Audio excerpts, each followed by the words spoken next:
সাহেবরা এসে উপস্থিত হয়েছেন, ইমাম সাহেবরা এসে উপস্থিত হয়েছেন, তাদেরকে প্রত্যেককেই আমি আমার অন্তরের অন্তঃস্থল থেকে আন্তরিক অভিনন্দন এবং কৃতজ্ঞতা জ্ঞাপন করছি।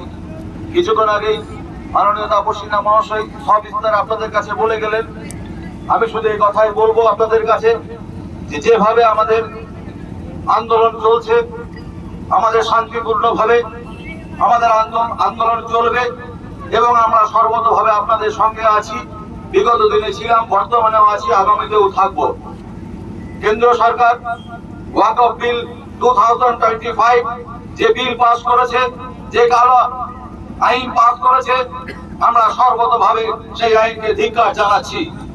আমরা কেন্দ্র সরকারের কাছে এমন চাপ সৃষ্টি করব যে এই বিল যারা প্রত্যাহার করে, যদি প্রত্যাহার না করে তাহলে আমি তো ট্রেলার দেখা হয়, পিকচার আমি ভাবছি।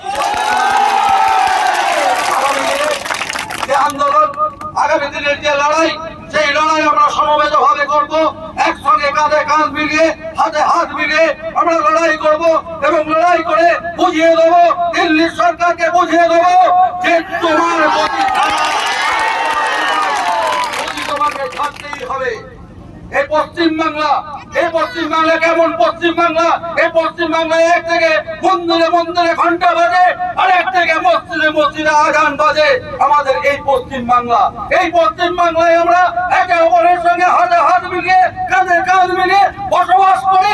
তোমরা যদি মনে করো তোমাদের সাম্প্রদায়িক আমাদের মধ্যে বিভেদ সৃষ্টি করলে তোমরা মূর্খের সঙ্গে বাস করছো।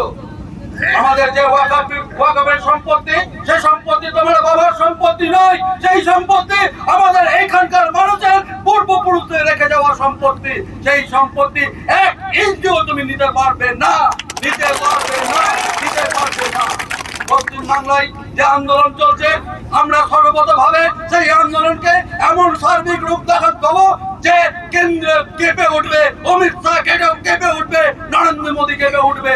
তাই আপনাদের কাছে আমি নিবেদন করব, আমরা সমস্ত সম্প্রদায়ের মানুষ একসঙ্গে একযোগে এই কালো আইনের প্রতিবাদে তীব্র থেকে তীব্রতম আন্দোলন করে উঠবো।